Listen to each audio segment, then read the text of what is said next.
Guys, so today is a little different.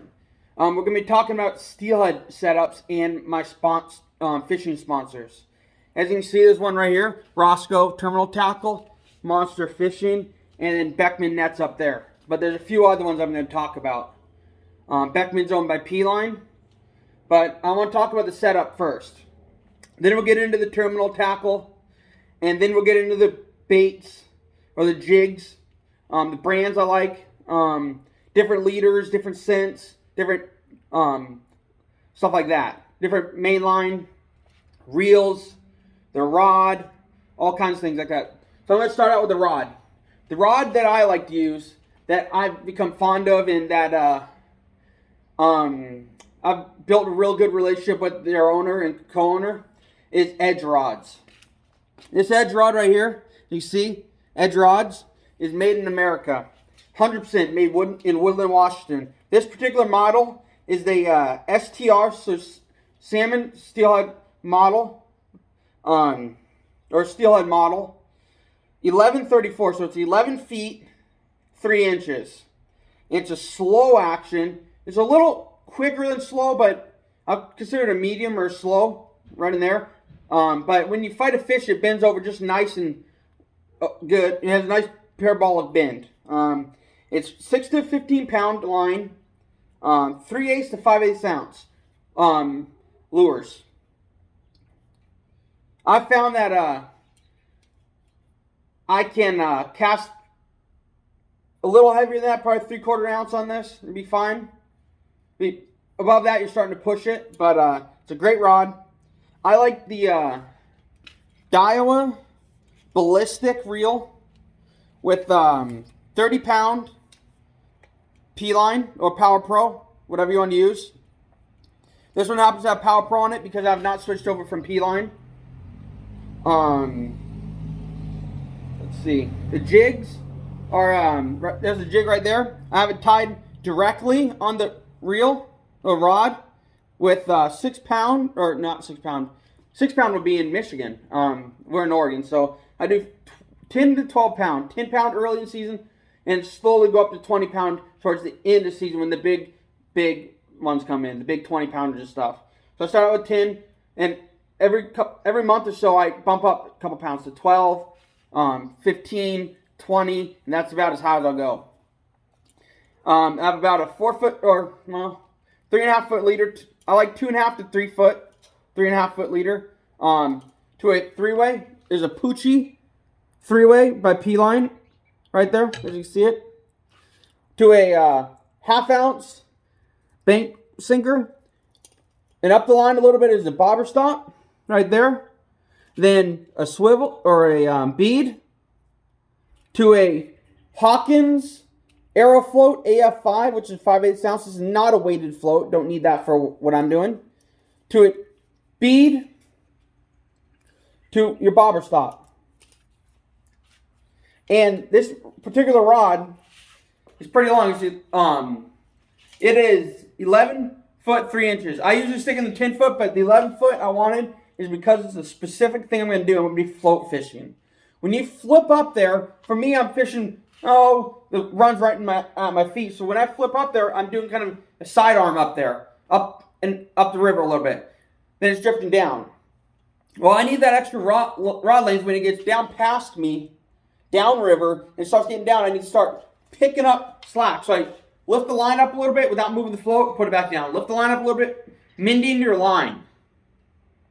And what you're doing is making it so your float, like this one, floats freely downriver without extra drag on it. Because when you drag something, when you put drag on your bobber, what you end up doing is your jig would be down there, right? When you move your float, your jig goes like this, comes to the surface. Not quite the surface, but it goes towards the surface. So what you're doing is dragging it, it goes up. Drag it, it goes up. Drag it, it goes up. So you're moving it out of the strike zone right here. You're lifting it out of the face of the fish. And that's not good. You don't want to be doing that. So that's where sometimes a 5/8 ounce float, or depending on a faster current, I'll go up to 1 ounce, 1.5 ounce. Depending on the run, depending on how fast the water's going, how fast the current is, the swells. People use as light as 1/4 ounce floats all the way up to all the way up to let's see, 1.5, 2 ounces. Not 2 ounces, 1.5, 1 ounce to 1.5 ounces. The particular jigs I like, I got a whole box of them here.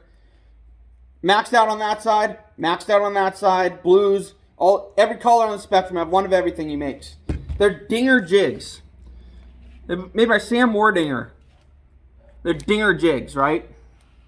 And you see that there, Dinger jigs. There's every color in the rainbow. And what I do is, if I have one color in here, I'm going to have 2 extras in a bag.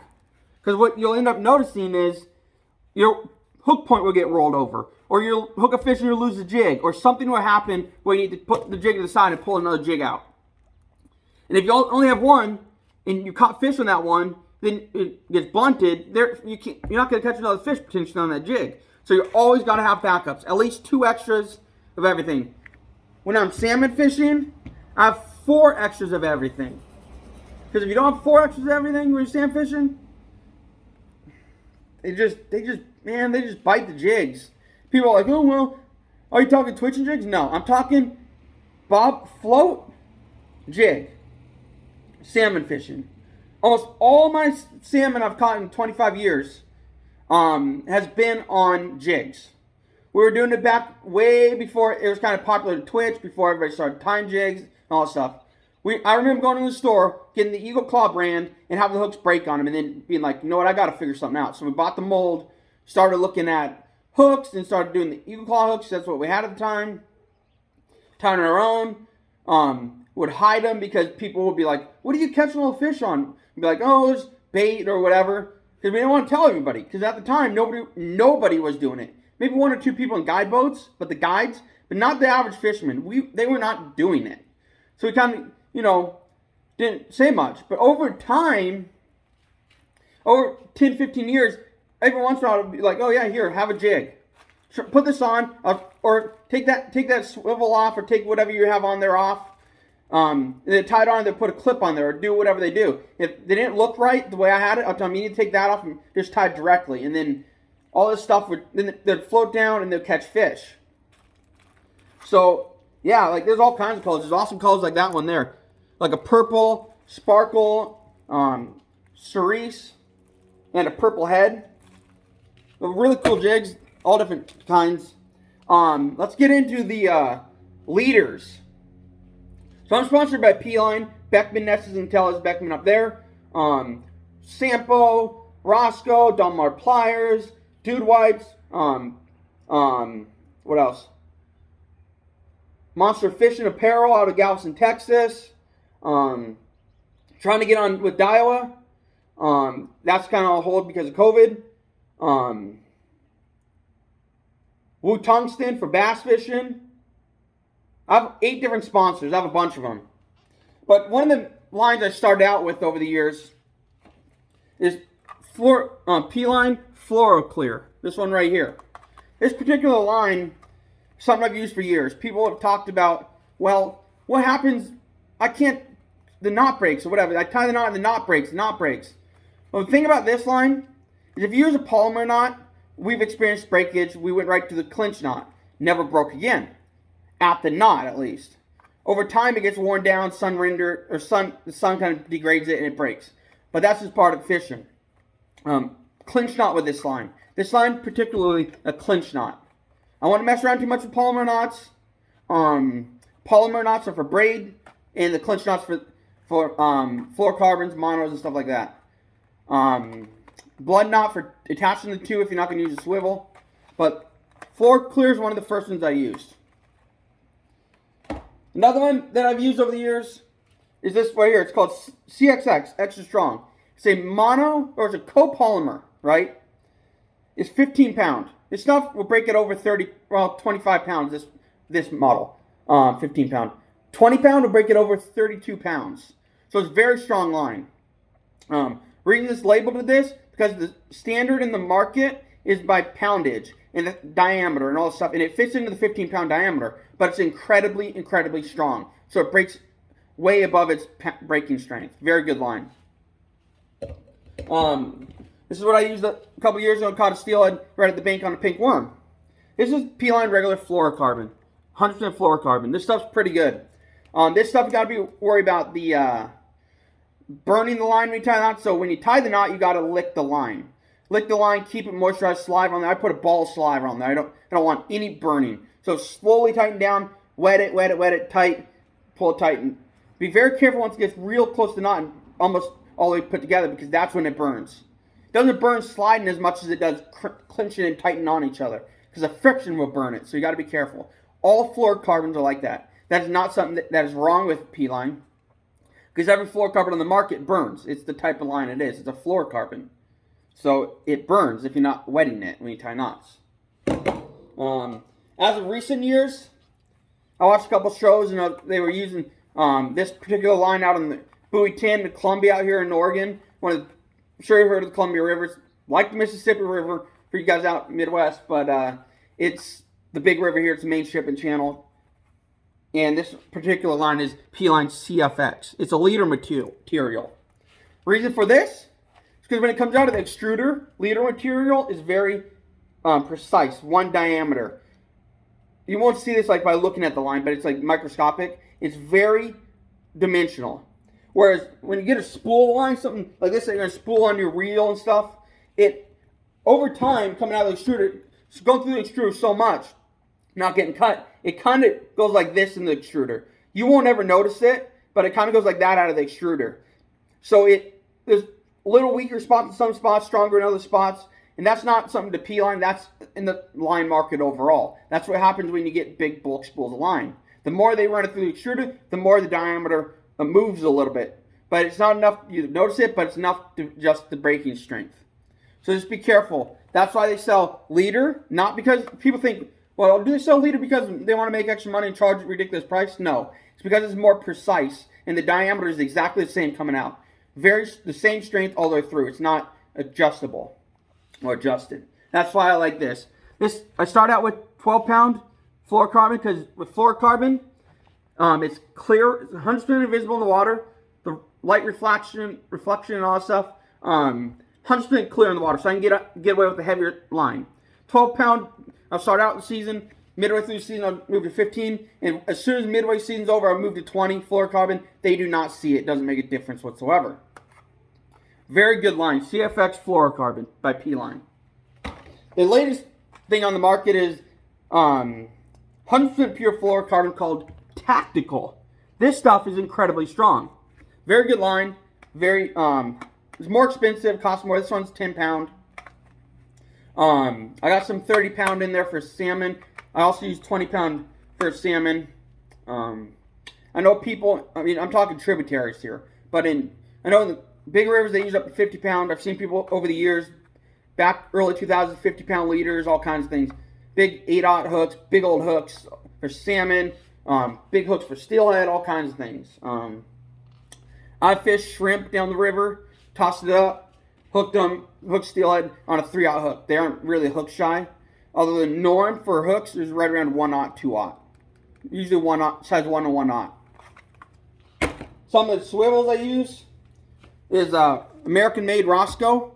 Some of the trappers out there, if they're still watching, will understand that the snare swivels you see on the market for snares, the actual barrel swivel type, are made by Roscoe, and they're made by my sponsor. And they're very good. They're oversized. They break it like 1,200 pounds, stuff like that for the animals. But Roscoe makes them. I confirmed it. I sent an email, said, don't you guys make these? And they're like, yeah, we make them. I sent the president a message and he said so. Great line of swivels. So Roscoe, Sampo, and Don Mar. Don Mar are pliers and cutting utensils. Sampo is more commercial, marlin offshore stuff. And Roscoe is more inshore stuff in rivers and lakes. What else? Oh, scent. So one of the best scents in the market that I've used over the years, I've experimented with Mike's Smelly Jelly, Berkeley stuff. I mess with everything on the market. I'm one of those guys that when I can't get a bite, I'll start buying 700 different scents and start going down the list of scents. And I've used them all. I've used everything on the market. I'm not sponsored by these guys, but these are the best, bar none. They say ProCure is good. ProCure is really good. I have some ProCure stuff in there, oils and gels. But this stuff is like a thick oil. It's not a gel, but it's a thick oil. So it sticks to yarn. It sticks to hair. It sticks to stuff. I wouldn't necessarily put it on jigs unless if you thoroughly wash your jig with Dawn soap. Dawn soap is something fishermen use to clean their flashers, their spinners, all that stuff. And it gets the fishy smell off and all the scent smell off. This particular one is called Northwest Baits and Scents. It's was originally made by Graybill. That's guy's name, Graybill's Tuna Belly Guide Formula. This is a tuna belly. Something out here on the West Coast that's been huge over the last couple of years, 5, 6, 7 years, is tuna bellies. Tuna bellies on your salmon rods. Putting tuna bellies in on your steelhead stuff. Arguably, tuna belly is just as good as sand shrimp scent. Arguably, because some people are like, no, sand shrimp's the best you ever used. Well, in my experience, 25 years of fishing, and I fish for everything: bass, salmon, steelhead, trout, sturgeon, crappie, bluegill, carp, you name it. Freshwater, saltwater, I've fished for it. I just don't go offshore, so I can catch it off the jetty. I've fished for it. Yeah, so tuna belly is one of the popular scents. This one came out, a year ago or two from the Sportsman Show. I went to the Sportsman Show as it was released to pick this one up. The Pacific Northwest Sportsman Show is in Portland. It's a great show. Every February 25th-ish or March-ish. March 3rd, around there. Great scent. I may be wrong on the dates, but summer's in there. Great scent. It says, increases the effectiveness of any lure or bait. Non-pollutant environment 8-ounce size formula. Size. And this one's called the guide formula because it's the guide size. And they have small bottles that are also guide formula, but it's called the smaller size. And this stuff's incredible. Let's see what it says. As a professional fisherman in the Northwest Fishing Guide, Shane Magnuson have had the opportunity to test many of the fish attractants available on the market, public. Although these products increase effectiveness, I felt that the attractant could be formulated for specific species. So he has a salmon one, geared towards salmon, and one geared towards steelhead. Then he has specific scents. You take the steelhead formula and mix it with the tuna belly if you want to catch steelhead. You take the salmon formula and mix it with the tuna belly if you want to catch salmon. It adds a different mixture to it and they bite it. One's like a lure, smell, and the other one's like an attractant. So you mix the two. Let's see. From a specific species, which would stick to lures longer and create a scent stream that draws fish to your bait and makes them strike. Guiding full-time gave me the opportunity to test and experiment with daily basis. Graybill's formula was the result of my experience. Applications I found the dip method, so put it in a container, dip it in, and throw it out there. Dip method to be most effective in covering your bait or lure. Pour about a half an inch of Graybill's guide formula into a plastic container with watertight lid. Dip your bait into the formula, covering surface, allowing access to drip off container. Always re-dip when checking your bait. So you fish out there, you drift down, you reel it in, you check your bait, dip it in, throw it back out. So every time you reel and dip it, throw it back out. You're going to be 100% effective that way because you're constantly putting fresh scent on there. That's not something saying that the scent doesn't last on your lure, because it really does. That's just dip it in, throw it out there, throw it 10, 15 times, dip it back in. You can smell it. If you can't smell it, then it's not on there. But usually you can smell it on there for a while. Look for graybills, salmon, steelhead, herring, sardine, garlic guide formulas, which have been proven effective in thousands of hours. Listen, thousands of hours of field tests. If you fish any bait, spinner, plug, jig, or spoon, Graybill's guide formula will help you catch more fish. And I went down with a couple guides. I used a couple different scents. I got outfished one day. Next day I went with this. Let me just say, we put fish in the boat and we hammered them. So this guide formula by Northwest Bait and Scent is a fantastic scent. Shane Magnuson is a great guy. I've talked to him a few times at the Sportsman Show, the different sporting events. Great guy, very friendly. Definitely recommend his products. Let's look over the rod one last time. It is Edge rods, which is Gary Loomis, who made G. Loomis and worked for Lambs, all stuff, got out of the business and then opened this business, Edge rods. This is his baby. This particular market or rods came out around 2010ish. This particular one again is 1134, 11 foot 3, 6 to 10 or 6 to 15 pound line, 3/8 to 5/8 ounce, in a medium power, slow action. And the power of the rod is how much it fights fish, or how it bends in the strength. The action is how much it bends.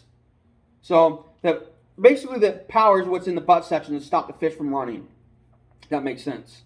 You can have a heavy action rod and have a slow power. It's going to have a ton of backbone in the butt and a lot of bend. So when they bend down, they can't bend it anymore. So there's all kinds of things, concoctions like that. This particular one is my favorite. This is, I didn't say this in the beginning, but this is the Black Widow series. This one's, around $300. But they also have multiple models. They have Delta series, which is their entry. They have First Strike, which is second. Black Widow, and then they have the Silver Widow, which is top of the line, creme de la creme, lightest rod on the market, 100% handmade. And let's talk about the handle a little bit. This is a carbon fiber, or not even carbon fiber, carbon. It's wrapped carbon, so it's carbon strips hand laid on here. It is hollow, and this particular handle on your bass rods will float if fallen in the water. It will float like this in the water. It will not go under. It's been tested. There's all kinds of stuff on it. But it is a carbon wrapped handle. This carbon wrap will amplify the sensitivity of your rod. Cork kind of isn't your friend. Let's see what else. What is the other one? Foam isn't your friend. This is like the most cutting edge stuff on the market right here. Most custom rods have a carbon fiber. As you can see, that's carbon fiber. Has an Edge logo on the end. It's very, very cool stuff. The Edge logo is engraved right there. The very nice grip. It's not flimsy. People think, oh, well, it's flimsy. It's not flimsy at all. It's rock hard. But when it's wet, it grips. Like when you get wet, right now I can grip on it. If I got my hands soaked, it'll grip. So it's grippier when it's wet. So in Pacific Northwest, Michigan, places where it rains a lot, these rods are fabulous because you get better grip when it's wet. So it's not like cork that just slips right off your hand. This stuff gets grippier. It gets grippier, so it grips your hand better in rain. You're not going to lose the rod over the edge. It's not going to slide out of your hand. Fish is going to pull it out of your hand. It's a fabulous rod. This rod is light as a feather. Check them out. Let me know what you guys think. Like, comment, subscribe. This one should be coming out, say Tuesday. Have a great day.